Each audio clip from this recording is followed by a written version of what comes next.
monde de Tangerine. Le monde de Tangerine. Tu commences dans l'humour, de même. C'est écrire le texte, là. C'est qui t'a poussé à faire ça? C'est un de mes amis en événementiel il s'appelle Guillaume Leclerc, puis j'y dois vraiment mes débuts. Parce que lui, il voulait donc bien que je m'envoie là-dedans. Puis je dis, je connais rien là-dedans, ça a l'air d'être compliqué, puis de l'ouvrage, puis tout ça. Puis là, un jour, il m'a booké en première partie des Grandes Crues dans le coin de la Pocatière. Eux autres, ils étaient en rodage, les filles. Puis il a dit, tu fais leur première partie. Ah ouais, puis là, je fais combien de temps, tu sais? Fais comme tu veux, si t'es pas bien, tu débarqueras de scène. Je fais quoi? Je parle de quoi? Ben, il dit, t'es tout le temps en train de nous conter tes affaires. Le monde disait que j'avais une cassette. Ben, je mettais ma cassette, puis je partais, puis je contais toutes mes histoires. C'est le monde du Lac-Saint-Jean. Je pense qu'on a un petit côté raconteur. Ouais. Mais il faut qu'il y ait des punchs aussi, là. Ça peut pas juste raconter ton histoire. Il faut qu'il y ait des blagues. Puis écrire des blagues, il y a des formules que tu peux utiliser. Moi, je connais rien là-dedans. Mais je savais que j'étais capable de faire des blagues. Fait que j'ai fait un 11 minutes qui est un correct. Avec une coupe de jokes. Mais des fois, c'est pas juste comme la joke de la façon qu'elle est écrite, c'est de la façon de la raconter, Hey, puis ton intonation, puis les temps de pause que tu utilises. Oui, la façon de la jouer. C'est ça. Parce que si tu le dis sur un ton monotone versus si tu joues gros, ben ça peut être la même blague qui n'a pas le même impact, tandis qu'il y en a qui choisissent des personnages de scène qui sont un petit peu plus drables. Moi, je vais être moi-même. Je vais être la fille avec qui tu prends une bière. OK, ouais. Fait que je vais être ça sur scène. Mais je suis seule. Fait que moi, j'étais habituée que quelqu'un me donne du gaz, puis là, ben, moi, je rajoute, parce que c'est ça qui est drôle dans mon cas. Comme moi, quand on parlait de voyage tantôt, ma gang de voyage, ils vont dire Karen est drôle, ça n'a pas de bon sens. Puis là, quand je fais mon show, c'est un petit affaire moins drôle, parce qu'ils me trouvent drôle pareil, mais c'est plus stagé.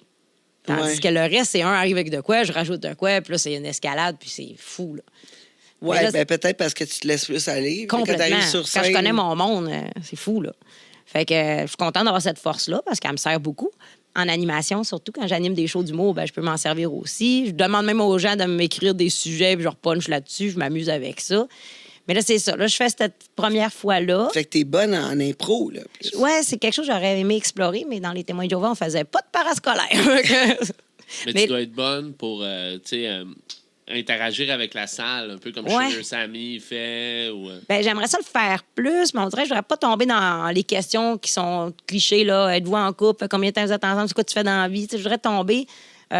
comme tu sais, hier, je parlais que je fais des événements pour célibataires, puis je demandais à une fille si ça faisait combien de temps qu'elle était célibataire, puis j'ai dit, t'as le droit d'avoir des critères, t'es belle, t'as un beau sourire, mais t'as peut-être une personnalité de merde. Fait que là, j'ai dit, j'espère que t'es cochonne au moins. Puis là, ben, tu sais, je la niaisais un peu, puis elle pouvait interagir, mais pas trop, mais ça avait l'air quand même, puis on s'est jasé après. Mais ça m'arrive des fois, justement, je demandais à quelqu'un s'il était allé en voyage dernièrement, puis là, il me disait qu'il était allé à Cuba. Je dis, ah ouais, toi, des Cubaines, puis là, je la gasse, c'était pour amener mon sujet. Ouais. Je vais faire ça pour amener mon sujet de numéro. Mais j'ai ça à travailler encore.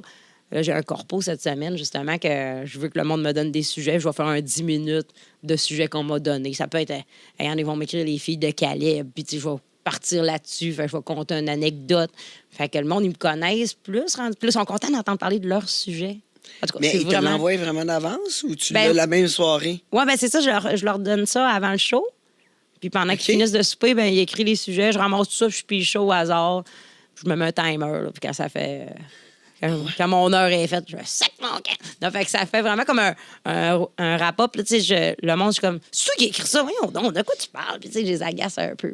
Puis là, ben, j'essaie de savoir c'est qui Malcoma de la gang aussi pour les inclure un peu plus dans mon show. Fait que je me débrouille bien, vraiment bien, mais c'est sûr que quand j'ai commencé, on sentait que j'étais pas si à l'aise sur scène, ma raideur et tout ça. Fait que tout ça fait que le public est comme, en arrache un peu, tu sais. Puis en fait, de nervosité, l'as-tu vécu cette fois-là? Oui, ben j'avais peur de pas me rappeler de mes textes.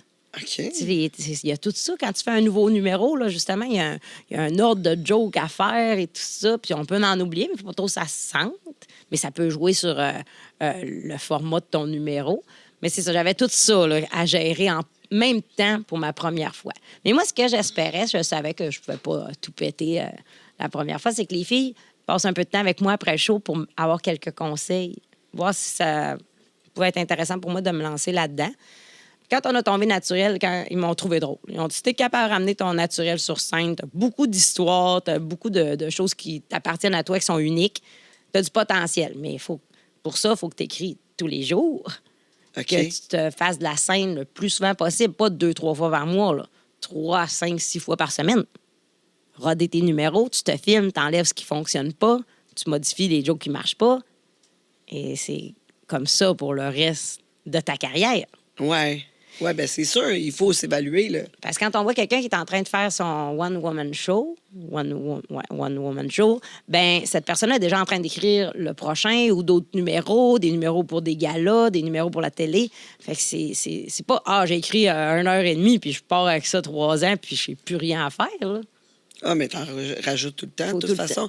Moi, en étant animatrice, je veux dire, humoristique, là, quand je faisais les bars, j'avais... ouais, ils veulent savoir, est-ce que ça t'est déjà arrivé d'oublier tes textes sur scène, justement? Ah, des fois, j'ai une micro-absence. Notre là. ex-invité Ouais, SD50. Oui, exact. Bonjour, SD50. Sarah Despatie. C'est une rapper Ah ouais, cool. qui est déjà venue. Ouais. Ex-travailleuse du sexe. Mais tu sais, un vrai gros blanc, non, là. Mais un gros blanc de mémoire, pas tant. Mais tu sais, comme un mini-absence. T'as pas, je t'ai rendu où, là? Ça m'est déjà arrivé. Mettons, je décroche, puis là, je reviens, ça m'est déjà arrivé. Mais c'est ça, j'ai quand même une bonne mémoire. Mais l'affaire que j'ai compris vite, c'est que je peux pas boire d'alcool avant de monter sur scène. Puis OK. c'est une bonne affaire, mais tu sais, au début, quand je commençais, je prenais ça moins au sérieux. Je prenais ma petite pinte, puis là, j'arrivais sur scène, puis je passais dans les premières, c'était tout correct. Mais à un moment donné, ben, j'avais encore ma job de jour que je me levais à, mettons, 6h, 6h30 le matin. Puis je me mets à passer sur scène, mettons, à 9h30 le soir. J'ai ma pinte de prix. Je me sentais... l'énergie était basse. OK, ouais. Fait que là, j'ai fait « Oh, OK, moi, Puis ça joue un peu sur ma mémoire, ma façon de parler. J'étais pas en boisson, mais tu sais, amorti, là. Fait que j'ai décidé d'arrêter. Parce que moi, il faut que je soupe. Il y en a qui soupent pas, tu sais, de jouer l'estomac plein, ça les amortit aussi. Mais moi, je fais de l'hypoglycémie si je mange pas. Fait que je OK, mange mon repas, pas trop tard. Puis après, mais la boisson, c'est rien qu'après.